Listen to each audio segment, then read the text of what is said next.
Great panel. Joining me now, Gemma Tognini on the desk. Hello, hello. Good to see you, Gemma. And Caroline De Russo, host of the Royal Report, joining us from the wonderful city of Perth. It's all happening in the West just at the moment. You've got the federal cabinet over there. This border protection thing, I had my say at the top of the program. Here's what Peter Duttons had to say. It's inconceivable that a boat of this size, carrying 40-plus people, could make it to the mainland without there being any detection. And the Prime Minister carried on with some stupid story about his phone not working in the car and he couldn't be contacted. He was caught completely by surprise. You've got a Prime Minister who is asleep at the wheel. You've got a situation where Labor doesn't believe in Operation Sovereign Borders. Well, there you go, Caroline. He's the opposition leader. Is this a security failure? Is this a border protection issue? Or, as the Prime Minister would have it, it's just people playing politics? Yeah, I know that's what the Prime Minister really hopes has happened, but I don't know how you cut that much out of something like our defence of our border to the north, and you get rid of temporary protection visas. You pretend it's all the same. You know, oh no, we've still got Operation Sovereign. Well, you've got 2/3 of Operation Sovereign Borders. Let's not get too excited. I don't know how you have major policy and budgetary changes to something like that.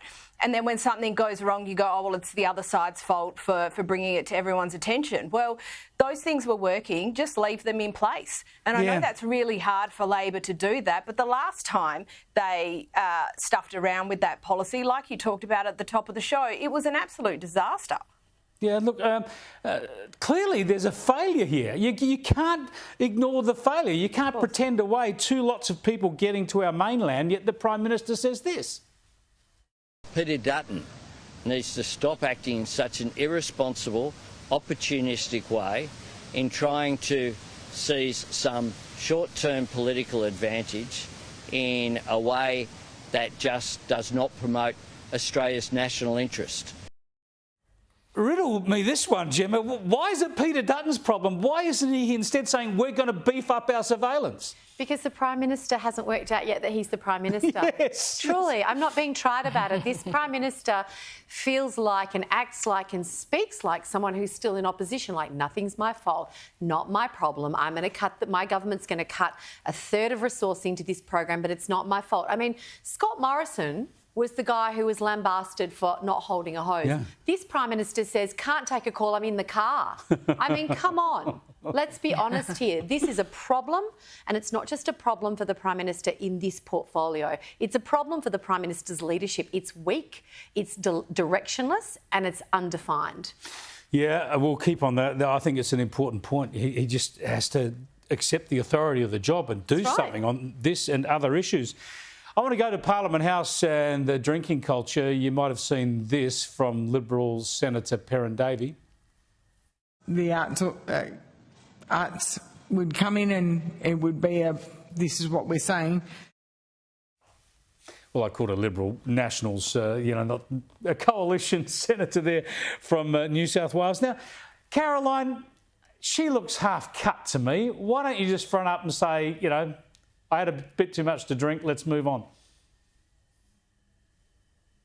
Well, look, she has said that she has had a couple of drinks. I haven't seen the whole of the footage, but, from what people have said about the remainder of the questioning at that time, she appeared to be more lucid than in that spot. Look, as someone who occasionally trips over their own words... Yes, but that's not a surprise, right? Some of us are at our most lucid when we've had a few drinks. Yeah. Well, as someone who's not much of a drinker, I kind of want to, steer clear out of this because I don't want to be a wowser at the same time. I think people just need to be responsible. But the thing that I find ironic about this whole conversation is when you look at this issue and you talk about the culture within Parliament House and the people who, are shouting down about drinking in Parliament House, often they're the same people who want to, decriminalise drugs. And you're in somewhere like the ACT where they're like, sure, you can sit out the front and smoke meth, but whatever you do not have a wine before an inquiry. That's right. Absolutely. That's right. Spot on. But I'll tell you, I think Perrin Davies handled this reasonably well. As you said, she said she's had a couple of drinks and on she went. We can all make up our own minds. We can all see what she said. But her leader, David Littleproud, said this. Perrin Davies has admitted she had a couple of drinks, but she was not drunk. She was fully coherent in terms of the questioning that she put forward. It was a long day, and I think we all slur our words from time to time, and I think this is a bit of an overreach. Not drunk, fully coherent, too tired. I mean, why is he making these foolish excuses? I don't know. All I know is that there are some days where I'm genuinely too tired to function. And I think you've probably been on the receiving end of some of my messages on days like that. But look, I totally agree with what Caro said. I'm on a furious unity ticket there. The ACT and more broadly, you know, these people who want to ban everything. But Australian workplaces are mostly dry. Like if you go anywhere in a corporate environment, typically they're a dry environment. Maybe a drink with lunch if you're at a corporate function, that sort of stuff. I haven't been to a boozy corporate function, and mind you, I avoid them like the plague because I'm fundamentally antisocial for stuff like that. But the reality is most of us are dealing with an environment that there is an accepted set of behaviours. And I don't see a problem with beginning to look at federal parliament like a workplace that anyone else in Australia would have to go to and behave accordingly. Yeah, I think they could look at that very clearly, because there's a difference between the working environment there and the functions. And I know people move between the two, but you can go easy on the grog when you're actually turning up at some of the parliamentary procedures.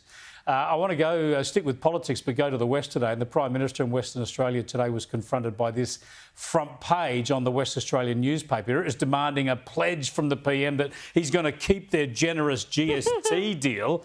And then we see at the press conference, when he's asked about this by the reporter there, Albo says he should tattoo the pledge on his arm. He writes it on his arm for him and says it should be tattooed there. Now, this is all a bit of fun for the Prime Minister, Caro, but doesn't it just underscore the point that his word is no longer his bond? Shock horror, Chris. Who knew? Who knew? And look, the thing is, look, we have seen in the last couple of polls that have come out that the decline for the Labor government has been arrested. I don't think they've got necessarily the bounce that they were perhaps expecting in relation to their backflip on stage 3. But it has just mean that their word for everything else means absolutely nothing. So when Labor was here campaigning for the last federal election, they said that they were going to stand up for WA. And so far what they've done is they have delivered us IR policies which are so anti-industry, anti-productivity, anti-business. They've delivered us a bit more PRRT. There are higher income earners here in WA, but they're people who are doing all right at the moment because the state's doing all right. They're people who, if things like nickel and lithium and God forbid there's a little bit of a downturn in the iron ore price, they're all of a sudden not doing quite all right. They're not the rich people the Prime Minister would like to think that they are.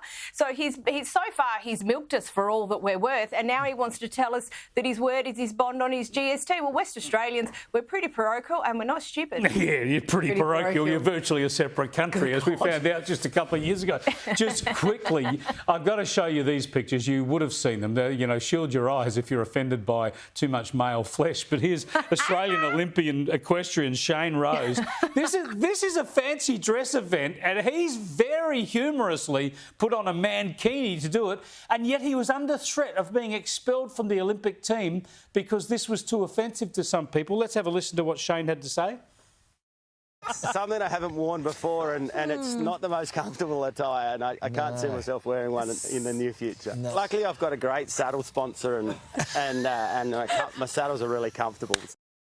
Oh man, talk about bareback mountain, brokeback mountain. That would have been a bit rough on the buttocks, I reckon, as our equestrian expert. Now this looks like the death of Australian humour, but I can give you the breaking news that the Olympic Committee have said it's okay. They've dismissed the complaint. He can ride on, mankini or not. She has prevailed. Look, I'm very happy to be the Sky Network's resident equestrian reporter and commentator, and I can say from experience that the chafing that man would have subjected himself to during that.